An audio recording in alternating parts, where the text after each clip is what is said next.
Buenas noches, bienvenidos a una nueva edición de Inimputables. Hoy es un día distinto porque no está la jefa espiritual del movimiento, está de viaje la señora Romina Mangel y vamos a tratar de hacer un buen programa a pesar de su ausencia junto a los compañeros Sergio Farela y Mariano Martín. Tenemos un programa de una hora donde vamos a hablar de lo que hablamos habitualmente, temas de la justicia. Hoy nos vamos a dedicar a aquellas cosas de las que se está hablando mucho en estos momentos en los ámbitos políticos. Usted quiere saber de qué va Inimputables de hoy. Nuestra compañera Mónica Ortiz así se los cuenta.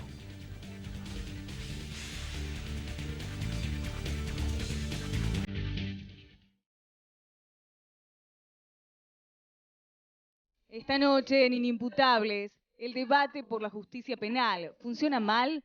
¿Los delincuentes entran por una puerta y salen por la otra? ¿Qué se debe reformar? Además, toda la actualidad y la información judicial. Quédate para conocer qué se comenta en los pasillos de tribunales.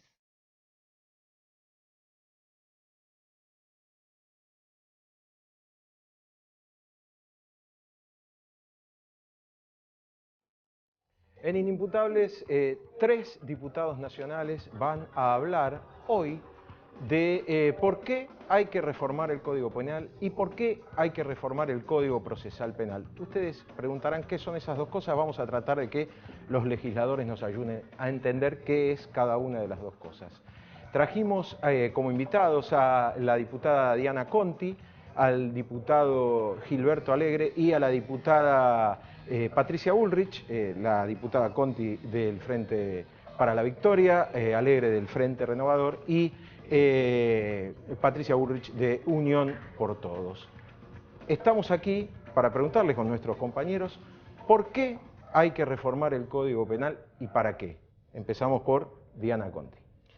Bueno, a mí me parece primero que tenemos un Código Penal de más de 150 años que por lo tanto recibió naturalmente muchísimas modificaciones, innumerables y generalmente al fragor de situaciones que causaban escándalo público. Por lo tanto, fue perdiendo racionalidad en el sentido de que un Código Penal que rige para todo el país, a diferencia de un Código Procesal, y que es el que dice qué conductas transgreden de tal modo el orden jurídico que las determinamos como delitos y qué pena corresponde a esa conducta. Y la pena tiene que guardar en general racionalidad y proporcionalidad con el daño causado y la culpabilidad del autor. El código que tenemos la ha perdido, además se hicieron innumerables leyes penales por fuera del código, nuestro derecho es codificado según lo manda la Constitución y se venía reclamando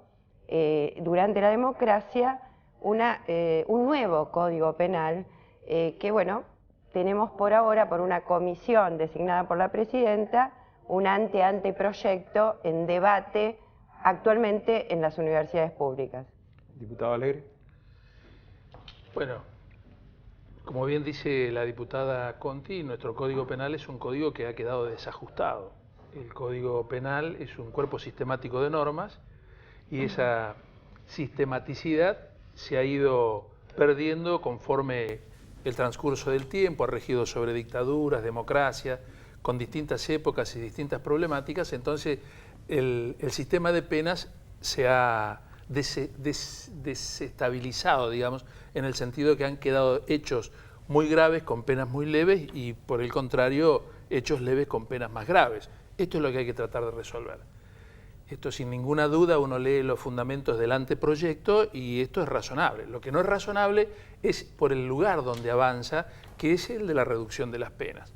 Nosotros estamos viviendo una época de mucha inseguridad en la Argentina y seguramente la inseguridad es un tema que se ve, digamos, causado por múltiples factores. Seguramente un código penal más sancionatorio no modificaría la inseguridad, pero tampoco un código penal más leve. Entonces lo que nosotros tenemos que avanzar es ver cómo hacemos para que el Código Penal, que va a regir sobre una sociedad y sobre un tiempo como los que nos toca vivir, se adecua a esta realidad y aplica sanciones en función de nuestra realidad. Y este Código Penal, este anteproyecto de Código Penal, es un código que reduce las penas notablemente Por ejemplo, si nosotros empezamos, saca la pena más grave que tenía el código, que era la prisión perpetua, y la prisión máxima es de 30 años. Entonces, si nosotros pensamos que el hecho más grave que puede sancionar un código es 30 años, los delitos leves prácticamente hoy en día quedan fuera de esta realidad. Pero no era abstracta la perpetua en definitiva. La prisión perpetua no. La prisión perpetua se podía modificar por 35 años, pero tenía que tener el consentimiento del fiscal y del juez. Hoy en día eso se elimina. Pasa la pena máxima a 30 años. O sea, no existe más esa alternativa que existía antes. Entonces, lo que nosotros planteamos es que rige el código actual y en el cual, sin ninguna duda, también falla enormemente el código de procedimientos, que hay que tratar de modificarlo para que los delincuentes estén presos y la gente pueda vivir tranquilamente en sociedad. Eso es lo que nos está afectando a nosotros hoy en día.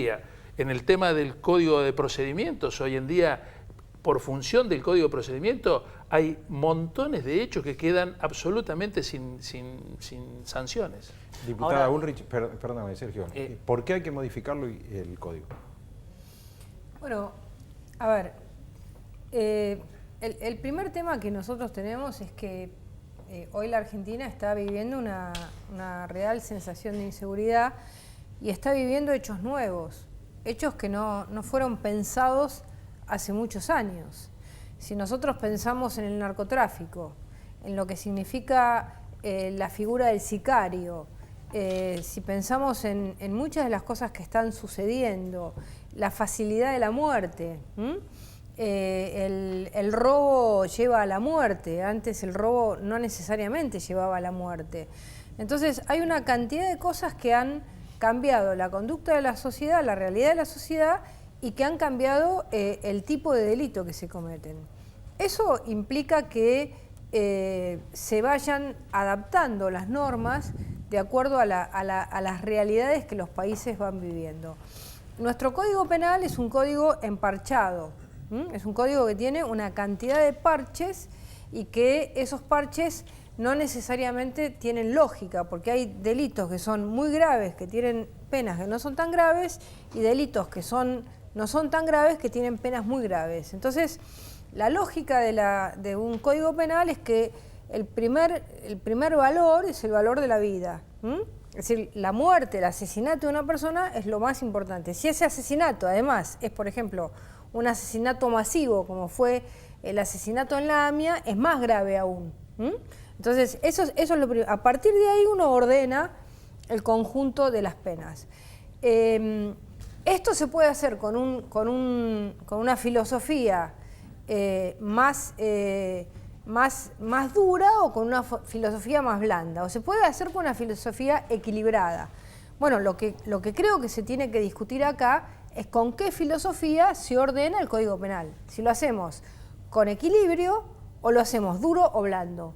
Mi posición, la posición de nuestro bloque, es que se haga con equilibrio, ni duro ni blando, que se haga un código que proteja a los ciudadanos y que además se empiece a discutir el Código Procesal, que lo empezamos a discutir yo como presidenta de la Comisión de Legislación Penal, que me acompaña Conti como vicepresidenta. Dijimos, bueno, ¿por qué el Código Procesal? Porque nosotros discutimos las penas. Ahora, hoy vino uno de los fiscales de la Ciudad de Buenos Aires y dijo el 99% de los delitos no llegan a condena, el 99%.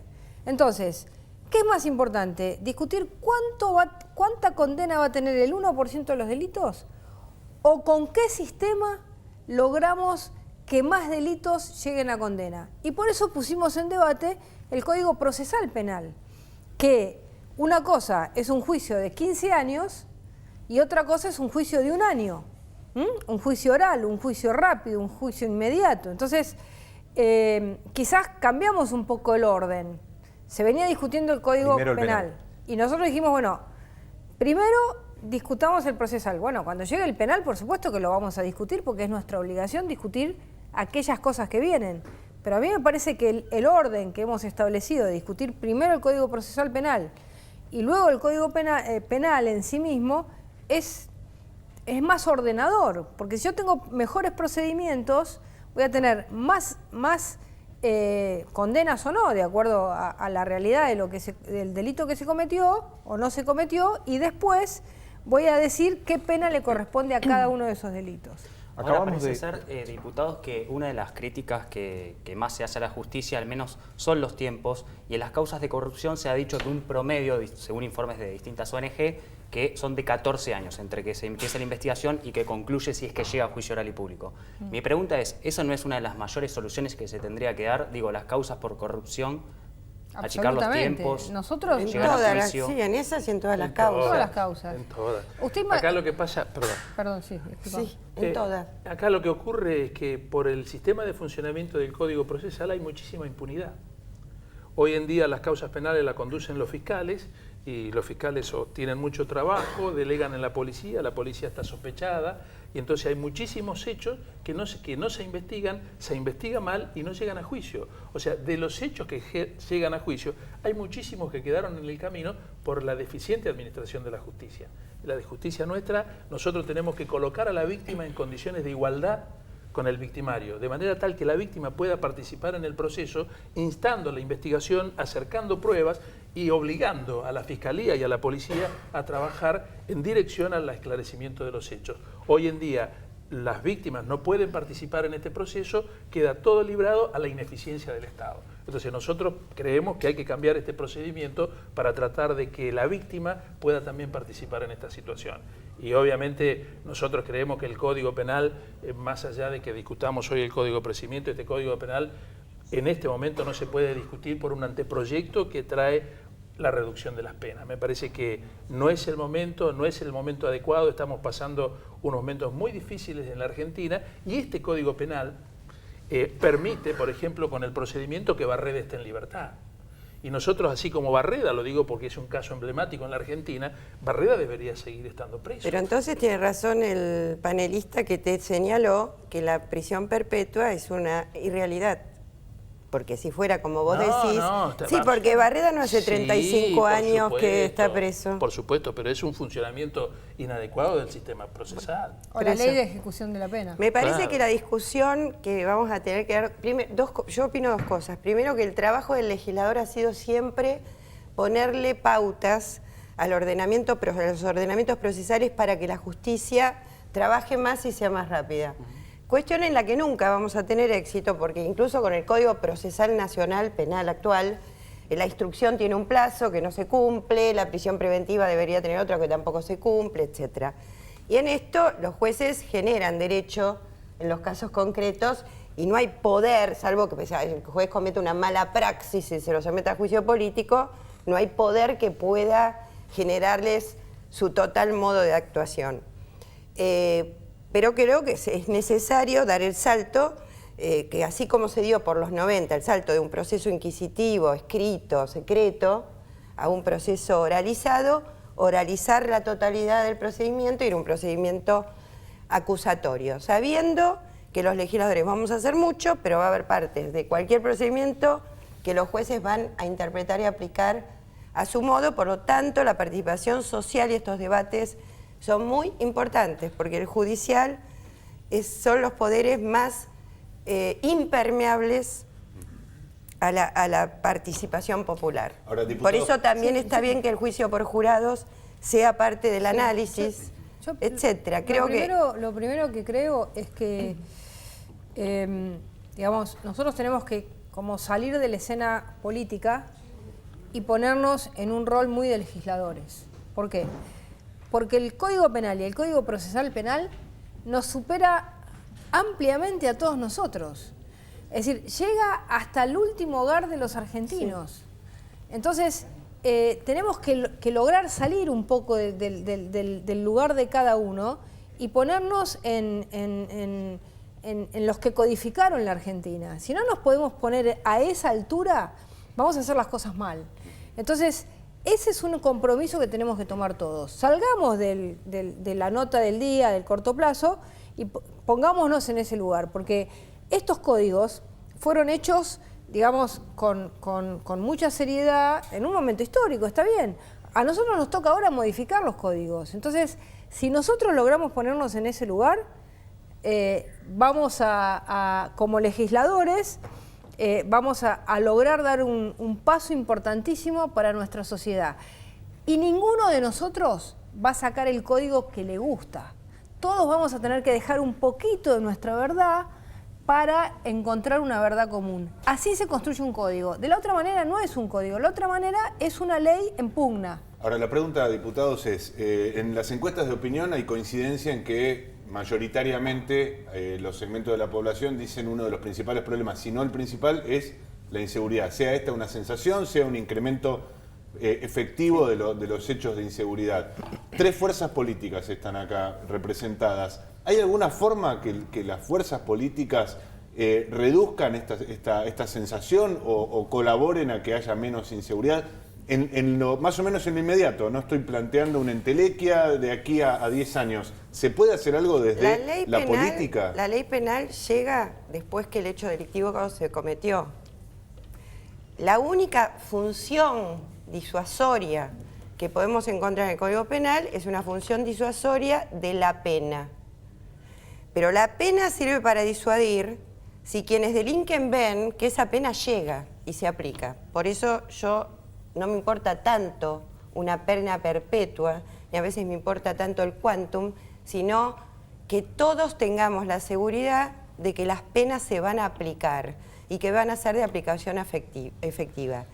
Y en ese sentido, yo les voy a pedir al Frente Renovador una reflexión profunda y seria al respecto, no para poner las penas que dice el anteproyecto, a lo mejor serán otras, pero me parece que el debate no es si más duro o más blando, es queremos penas para que sean aplicadas y que quien delinque gravísimamente o menos grave sepa que va a tener un cercenamiento en su libertad ambulatoria, en su derecho a elegir o estar preso, o queremos prometer grandes penalidades y delincuentes delinquiendo con impunidad absoluta.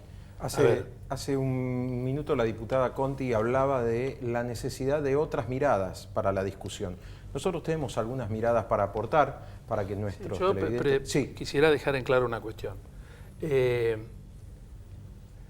Nosotros en ningún momento estamos pidiendo penas más graves. Nosotros lo que estamos pidiendo es que se cumplan las condenas o las penas actualmente. Nosotros vamos en la línea que dijo la diputada Conti, en el sentido de que el que delinque pague. El actual Código de Procedimiento, el actual Código Penal, el anteproyecto, reduce las penas notablemente. Lo que nosotros planteamos es que la sociedad es la que tiene que definir qué es lo que quiere. Yo no puedo hacer un Código Penal a espaldas de la realidad. No puede ser que nosotros nos creamos superiores a la gente. La gente cuando nos vota a nosotros nos da un mandato.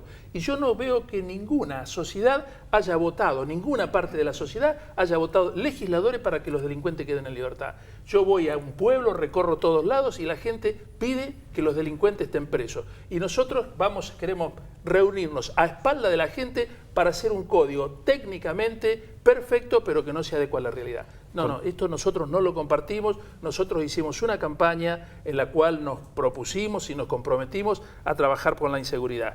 Con el Código Penal no vamos a resolver la inseguridad, lo tenemos en claro, pero también sabemos que modificándolo en el sentido donde reducimos notablemente las penas y donde van a quedar en libertad muchísimos de los presos que están purgando actualmente en la cárcel, seguramente tampoco lo vamos a resolver. No es verdad. No, sí, es verdad. Yo no estoy de acuerdo. Diputados, los invito a que sigamos con este planteo después de aquello que usted había sugerido, algunas miradas de afuera.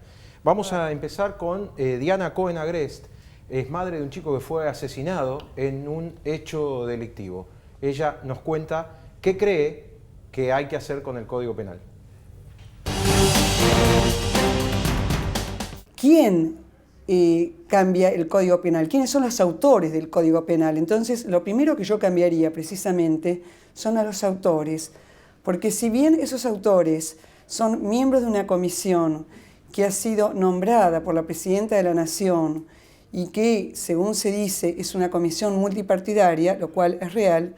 Sin embargo, esa comisión multipartidaria es una comisión ideológicamente homogénea, de allí que no represente el sentir de la mayoría del país. La siguiente pregunta es el cómo, o sea, ¿cómo podríamos llegar a cambiar un código penal? Ese cómo está muy lejos de lo que es la actual reforma, porque la actual reforma lo que está haciendo es hablar de cumplimiento efectivo de la pena, entendiendo por cumplimiento que la mitad de las penas van a ser cumplidas en prisión y la otra mitad en lo que se llaman las penas alternativas. Entonces, cuando hablamos de penas alternativas, no se trata de penas en sentido real, en sentido genuino, sino que se trata de un eufemismo mediante el cual una persona que ha matado, por ejemplo, a otra, cuyo mínimo son 8 años de prisión y, dado la jurisprudencia de los últimos años, va a cumplir en principio 8 años de prisión, mediante la reforma que se está en este momento debatiendo, de esos 8 años van a quedar solamente 4 años de prisión. La siguiente pregunta es el cómo, o sea, ¿cómo podríamos llegar a cambiar un código penal? Ese cómo está muy lejos de lo que es la actual reforma, porque la actual reforma lo que está haciendo es hablar de cumplimiento efectivo de la pena, entendiendo por cumplimiento que la mitad de las penas van a ser cumplidas en prisión y la otra mitad en lo que se llaman las penas alternativas, esto es en prisiones domiciliarias, en trabajo comunitario, en simplemente la firma de una vez por semana en alguna comisaría o en algún juzgado que acredita que el preso no se ha fugado. Y esto no tiene nada que ver con lo que habitualmente se entiende por pena. Para la sociedad argentina, con el nivel que habitualmente operamos con el lenguaje, la pena es la prisión, que es el castigo, es el doble sentido de la palabra pena. La pena tiene que ser un castigo de prisión y la pena tiene que ser algo doloroso. Por último, ¿por qué? O sea, ¿por qué se quiere reformar ahora el código? ¿Por qué se quiere reformar cuando precisamente el delito es un delito creciente? ¿Por qué se quiere reformar cuando no se toma en cuenta las víctimas? ¿Por qué se quiere reformar cuando en realidad la sociedad clama otra cosa?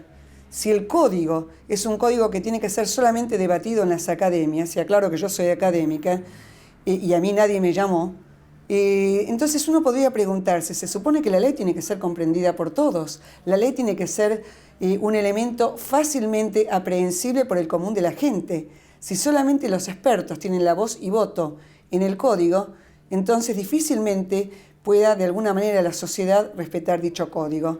Por lo tanto, diríamos que esta reforma del Código Penal tiene una especie de pecado de origen, y es el secretismo y el ocultamiento ante una sociedad que lo rechaza. Después de las palabras de Diana Cohen Agrest, bueno, se ha iniciado un debate ahora amplio, lo hablábamos recién con la diputada Conti. Tenemos otra mirada.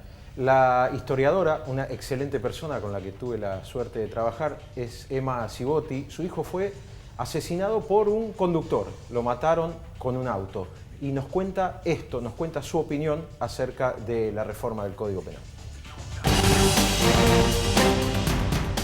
Pedimos ahora que se abre esta instancia de modificaciones, que necesariamente se oiga la voz del familiar, de la querella, y que esta voz sea vinculante para el juez. La verdad es que rechazamos de manera terminante cualquier aplicación de probation. Fíjense ustedes, en ocasión de un delito contra la vida, se aplica la probation, que es el trabajo en comunidad, comunitario. Para alguien que ha disparado y matado, pero para alguien que ha atropellado y matado, nos parece una solución rayana en la impunidad. Nosotros rechazamos la probation y, por supuesto, también cuando hay lesionados, si el sobreviviente no acuerda, o sea, no se le escucha su voz, si su voz no es vinculante con la decisión del juez, lo rechazamos de plano. Y por último, estamos también exigiendo, y esto es muy específico para los delitos viales, para los violentos al volante que atropellan, matan, exigimos que se habilite la aplicación del artículo 311 bis, que permite que el juez inhabilite provisoriamente al conductor hasta que se sustancie el juicio. Porque para nosotros la conducción es un derecho lleno de obligaciones en realidad. Y consideramos que una inhabilitación provisoria es una medida precautoria, es una medida preventiva y por lo tanto extraordinariamente eficaz, y que de ninguna manera significa que hay una anticipación de pena. Simplemente se está evitando aquello que también pasa en muchos tribunales del país, que sabemos que los violentos al volante llegan a los juicios con las llaves del auto en la mano porque no tuvieron inhabilitación anterior. Por todo esto, los familiares de víctimas de violencias en democracia hemos hecho una demanda o petición al Congreso de la Nación, muy específicamente a la Comisión Legislativa que trata la reforma actual del Código, porque sostenemos que efectivamente es necesario que en todas las instancias se oiga la voz de las víctimas y esperamos efectivamente ser oídos.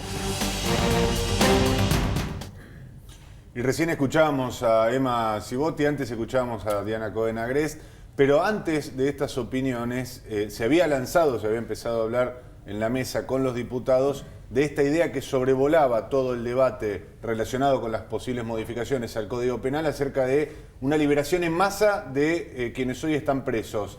Esto lo sugería de alguna manera el diputado Alegre y ya veíamos que Diana Conti quería contestarle. ¿Realmente va a pasar esto? ¿Va a haber liberaciones en masa de detenidos, de aprobarse un Código Penal en la línea en la que el que está propuesto a partir de esta comisión? Si se aprueba el código, en este anteproyecto de código, en esta dirección, sí, realmente se van a producir una cantidad importante de revisiones de sentencia y van a por un principio que existe en derecho penal que se llama de la ley más benigna. Si hay una ley más benigna, se aplica esa ley a cada uno de los que están en este momento condenados. Eso produciría la libertad, o sea, obviamente se atiborraría tribunales de causa como consecuencia de la reducción de la pena en casi todos los delitos que están hoy reglamentados en el Código Penal. Lo que ocurre es que entonces lo que pasa es que se va haciendo una construcción que parte de una falsedad. La falsedad es decir, obviamente no va a haber perpetua y obviamente la pena máxima es de 30 años en ese preproyecto, que yo tampoco quiero defenderlo como si fuera mío porque no es mío y no está en el Parlamento, pero tampoco voy a dejar que injustamente se diga cualquier cosa. Antes de la reforma Bloomberg, la pena máxima temporaria de prisión en el Código Penal eran 25 años. Ahora la justicia no sabe cuál es. Unos te dicen 55, no saben cuando hay varios delitos y hay que componer una pena, cuál es el máximo de pena temporal. Por lo tanto, habría que ver, primero no se bajan las penas, en general no es verdad que es un proyecto que bajan penas, en muchos delitos se suben las penas, se suben los mínimos. No es verdad lo que ha querido instalar el Frente Renovador, por lo menos no es una verdad absoluta. Y en segundo lugar, para afirmar que todos saldrían libres por ley penal más benigna, habría que ver de qué tipo de condenados tenemos para que salir libres, con qué penalidades y cuánta reincidencia hay. Porque las penas alternativas por ese proyecto no es aplicable a los reincidentes, con lo cual ahí vamos a otra mentira, que es que se trata igual en ese preproyecto a un delincuente primario que a un reiterante o reincidente. Es mentira. Entonces, me parece que incluso muchas víctimas de delito hablan, porque las que escuchamos son voces de víctimas de delitos graves, más en el caso de Diana Cohen, que en otro que es un accidente vial, por supuesto es gravísimo, pero es un delito culposo. No es lo mismo que un delito doloso con intencionalidad de matar. Intencionalidad es que este preproyecto trata distinto, no habla ya más de dolo, culpa, dolo eventual, no, es bien claro como lo dice. No da lugar a los leguleyos como yo a poder hacerle el verso al que no es doctor en abogacía. Define claramente los tipos penales. Entonces, me parece que cuanto menos es dar estas opiniones como invariables, es apresurado. Yo no lo quiero hacer tampoco en una defensa ultranza Ahora les pregunto, diputados, se habló de que, se está discutiendo hoy, se empezó a discutir en distintas instituciones y demás las reformas. ¿Cómo ven la posibilidad de una consulta popular? ¿Se sugirió algún que otro dirigente? La consulta popular no se puede. Está prohibida por la Constitución. Está prohibida por la Constitución. Y por la ley. En temas electorales, en temas penales y en temas impositivos no hay consulta popular. ¿Y en reforma constitucional? Y en reforma constitucional. No hay consulta popular. Posibilidad de que cambiar la Constitución. Lo que nosotros sí vamos a plantear es que... Lo que sí no es vinculante para nosotros ni siquiera lo que digan las universidades. La Constitución dice que la consulta... Permíteme un minuto, que esto simplemente se tome como un trabajo que hizo un grupo. Yo como diputada nacional no voy a dejar mi responsabilidad en ninguna comisión. Entonces creo que mi responsabilidad es arrancar a analizar un código y esa es la garantía que tiene que haber. La garantía que tiene que haber es que esto no sea un trámite exprés, que esto no se vote de un día para otro, que esto se vote después de una verdadera discusión. Si tenemos una verdadera discusión, si tenemos un debate en serio, donde además surgen un montón de cosas, cómo es nuestro servicio penitenciario, cómo son nuestras políticas preventivas, cómo actúa la Policía Federal o las policías provinciales, qué pasa con nuestro sistema procesal, todos estos temas que hay que discutir, nos vamos a dar cuenta que el Código Penal es una partecita de todo un gran tema.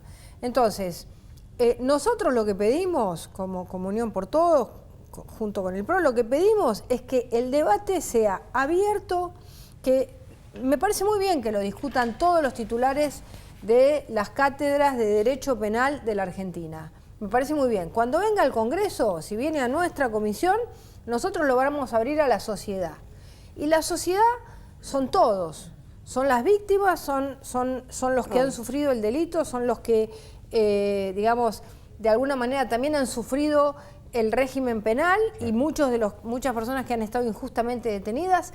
Todos. Hay que abrirle la discusión a todos. Si uno abre la discusión a todos y se saca de encima la elección 2015, vamos a sacar un buen Código Penal. ¿No les parece que quedó como rehén de una puja política? A ver, yo... Sí, yo creo que hoy la discusión tal cual está tiene el sello electoral. Y un Código Penal no se puede discutir con un sello electoral. O sea, habría que esperar hasta que se elija el próximo presidente, digo. ¿Cómo? Habría que esperar. Bueno, por ejemplo, nosotros el Código Procesal Penal... La propuesta que ella hizo, estamos intentando trabajar... Un solo tema les voy a decir. El Código Procesal Penal que estamos discutiendo nosotros en la Comisión de Legislación Penal se va a poner en marcha seguramente si lo votamos este año, pongámosle que lo votemos este año y lo vote el Senado, se va a poner en marcha recién un año después, porque uno tiene que adaptar un montón de cosas. Entonces, lo va a poner en marcha el próximo gobierno. Bueno, yo quiero... Entonces, eso ya empieza a cambiar las cosas, porque no es para este gobierno, es el próximo, y después el proceso va a durar 5 años, con lo cual... recién va a terminar con otro gobierno. Claro. Bueno, yo quiero aclarar que la Constitución es cierto que tiene un artículo que dice que está prohibida la consulta popular en materia de derecho penal. Pero otro artículo de la Constitución dice que la consulta popular la reglamenta el Congreso. O sea que es una cuestión que podría estar tranquilamente sujeta... Pero lo más lo dice son la Constitución. Son dos artículos de igual calidad, de categoría. Eso es una interpretación. No, te confundís en esto. Bueno. La iniciativa popular... La Constitución tiene 2 instituciones de participación incorporadas en el 94. Sí, pero podés hablar, pero diciendo lo que dice la Constitución. La Constitución es taxativa. Te estás equivocando. Bueno, no la estás Constitución diciendo. dice que se reglamenta el Congreso. No, pero la Constitución prohíbe, por más que es una ley especial del Consejo, del Congreso. No, Gilberto, no. No, ¿cómo va a ser de igual jerarquía una ley que la Constitución? Si vos mañana, ¿Qué ley? Un artículo de la Constitución lo dice. El artículo de la Constitución prohíbe otro artículo dice que la consulta popular la reglamenta el Congreso. Sí, las dos, la iniciativa popular y la consulta la reglamenta el Congreso. Pero reglamenta todas aquellas materias que no están prohibidas. Por qué si son tan democráticos, no sé por qué si son tan democráticos que han hecho toda la vida una apología de la consulta popular ¿De y de que tengamos que hablas? preguntarla de todos. Ahora salvo no podemos, ustedes, salvo vos. O sea, No, hablás no de podemos todos, violar la salvo Constitución, Bueno, Alegre, porque si salvo violamos vos, la tenés la Constitución verdad. no tenemos ley nosotros- madre. Entonces, nosotros si la Constitución si no se nosotros- viola bajo ninguna Si nosotros no circunstancia. le podemos preguntar a la gente qué es lo que quiere, entonces no estamos haciendo una democracia. Pero planteen una reforma constitucional, porque no me la estamos bancaron cuando la planteando proponía yo. Bueno, No, entonces porque yo no, mañana porque le puedo nosotros- decir a la gente, a ver, señores ciudadanos argentinos, Sí. ¿usted quiere pagar o no quiere pagar impuestos? Entonces, ¿por qué estamos se hablando prohíbe de la eso. materia Está bien, lo que impositiva? pasa Son es que en la otras reforma cuestiones, del porque son 94 otras cuestiones, no quiero pagar porque son impuestos. porque son acordó de cuestiones eso? totalmente Diputado. distintas. Son las cosas que se totalmente prohibieron. distintas. Porque si en el Estado no se Si pagan vos los violás impuestos... la Constitución, mañana podés violar cualquier ley. Entonces no viole la Constitución. No, yo no estoy violando la Sí, la Constitución. está violando. No. En Sí. el tema fiscal, si dejás de pagar los impuestos, deja de existir el Estado. bueno, Entonces, y no se por puede eso hablar se de prohíbe ninguna la manera. materia, por eso se prohíbe la materia Pero no es lo mismo impositiva. que en derecho Se penal. prohíbe la materia... No, Nosotros pero está queremos aplicar un prohibido. código, ustedes quieren aplicar un código penal que lo elaboraron ustedes entre yo no gallos. lo elaboré. Sí, ¿cómo que no? No. Entre gallos y medianoche. Y vos también lo elaboraste porque fuiste del partido de gobierno hasta hace 3 meses. Pero no, Así que hace estabas mucho tiempo antes.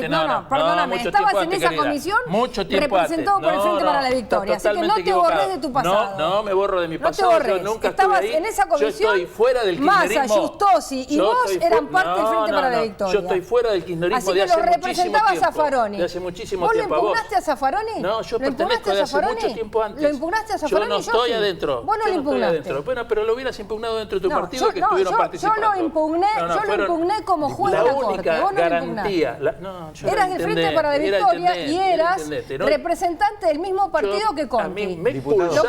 me expulsaron del ¿Quién te va a kirchnerismo cuando expulsar? estuve en contra de la resolución 125. Por Diputados favor. van a tener una enorme cantidad. No, Diputado, el último, lo el último famoso, que quiero voy a decir. decir una frase que no se dijo nunca en televisión: el tiempo es tirano. No sé si se está la bien, contaron. Está bien, Es pero una yo frase quiero decir. nueva. Es una A mí frase lo que a mí nueva. me duele de lo que vos decís además Diana. es como ahora siendo diputado, integrando el Congreso, vos denigrás al Congreso cuando cuando no considerás que el Congreso Yo soy y representante sobre de la todo la gente. Cámara de Diputados, por eso soy es un representante de lugar la gente. donde el pueblo se expresa. Pero nosotros queremos votar en contra de lo que quiere el pueblo. ¿Cómo es esto? ¿Pero qué queremos votar? Nada si todavía no estamos trabajando nada. ¿Dónde queremos votar algo? Patricia o Diana Conti, ¿dónde? Los invito, que están diputados, a Mentira, continuar. vos no, claro, eso ahora es lo que mentira. eso Ahora es la mentira. galletita que ustedes sacaron no de es la mentira. galera para La hablar de única tonterías garantía- en lugar de la proponer única lo que garantía que quieren. tiene la sociedad en esto es que se involucre, que Vamos firmen a- el no. No, vos no para vas a evitar decir lo que Moción de nosotros orden. queremos hacer o no. Yo le digo a la Moción de gente. orden. No tiene estoy hablando trato de la gente. parlamentario el código. Lo estoy diciendo a la gente porque ustedes y el a la radicalismo y el gente decirle la socialismo verdad. participan. ¿Qué? ¿No es la verdad? La verdad es que no está en el Congreso el proyecto, Lo dijo ningún el proyecto lo de dijo, Código Está Penal. bien, pero lo están retirando porque están un poquito No, preocupados. no lo estamos retirando por eso. Les agradecemos mucho, diputados. Bueno. Podemos encontrarnos de aquí en adelante, alguna vez cuando esto llegue al Congreso, rehagamos este debate. Ha sido, por lo menos para mí, muy interesante. Les agradecemos mucho haber estado esta noche aquí en Inimputables, empezando a conversar de algo que han dicho diferentes fuerzas políticas que es absolutamente necesario hacer. Estamos viendo cómo. Seguimos en Inimputables. La compañera Mónica Ortiz nos cuenta cómo sigue nuestro mínimo segundo bloque.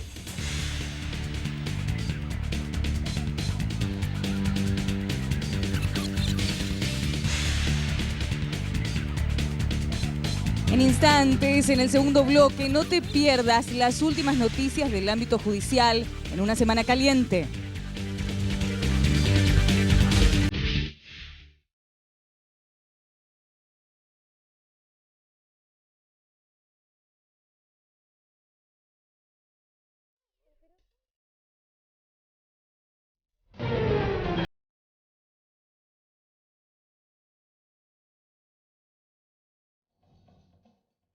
Tramo final de Inimputables, la famosa, conocida y querida ronda por tribunales.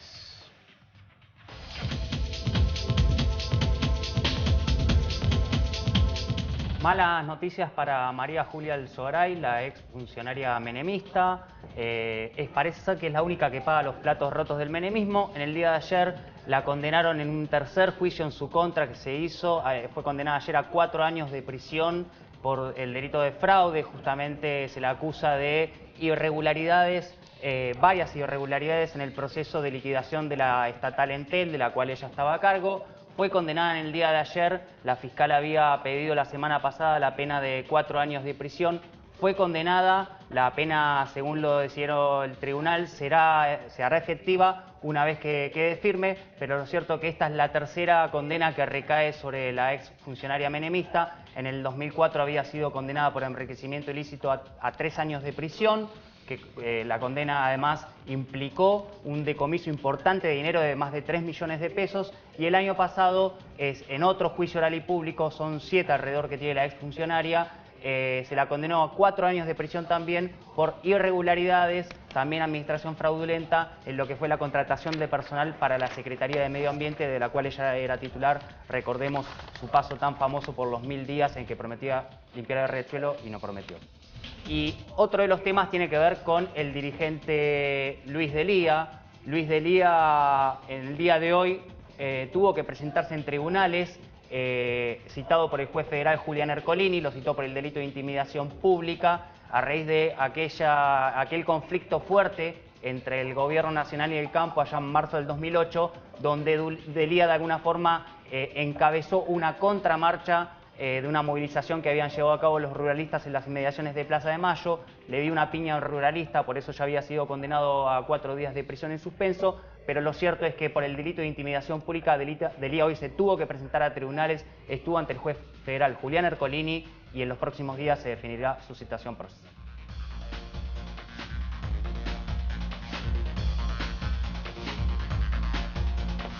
Y seguimos la ronda por tribunales, porque hoy, estos días, hubo una noticia que llevó alivio a la familia judicial. Una causa que involucraba no gente de afuera, gente de adentro. Involucraba concretamente un fiscal general del Fuero Federal, él es Ricardo Sáenz.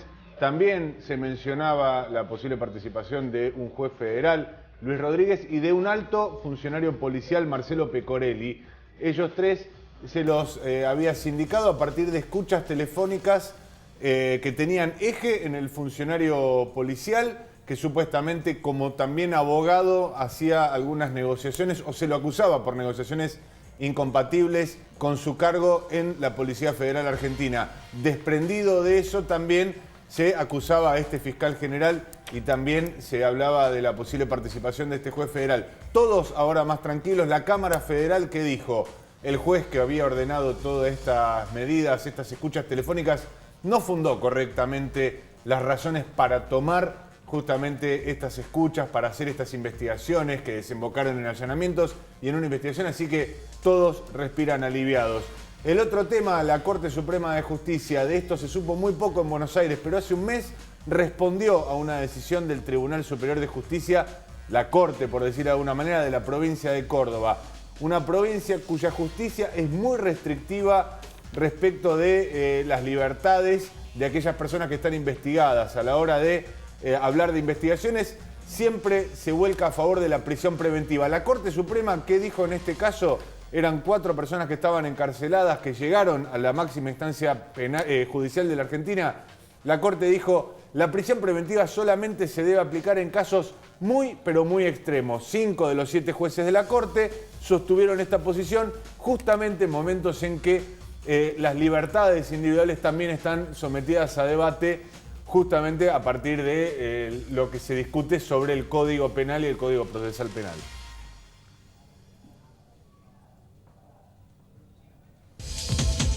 Entre ayer y hoy se vivieron 2 días muy importantes del juicio por la tragedia de Once, aquel desastre ferroviario de febrero de 2012. Ayer hablaron los exfuncionarios. Nos vamos a centrar básicamente en los más importantes.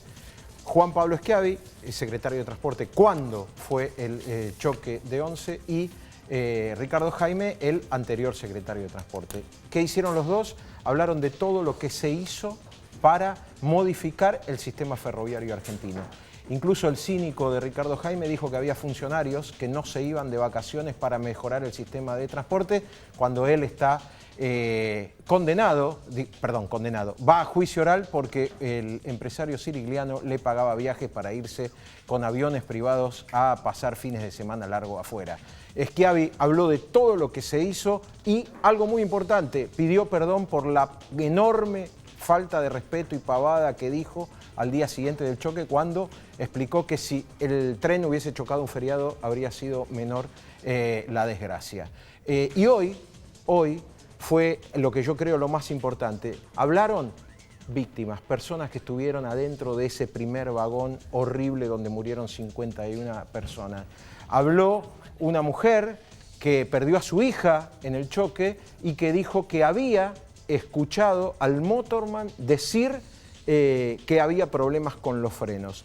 Los relatos de las víctimas diciendo que estaban todos pegados y que para despegarlos después del choque había que echarles agua y aceite porque no se los podía despegar de lo apiñados que habían quedado, son tremendas esas palabras. Es tremenda la situación por la que pasó esa gente y es tremendo escucharlo. Supongo que todas las fuerzas políticas tendrían que escuchar cómo viajaba la gente en el Sarmiento aquel día para proponerse como plan de Estado cambiar el sistema ferroviario. Algo se está haciendo, todo empezó después de la tragedia de Once.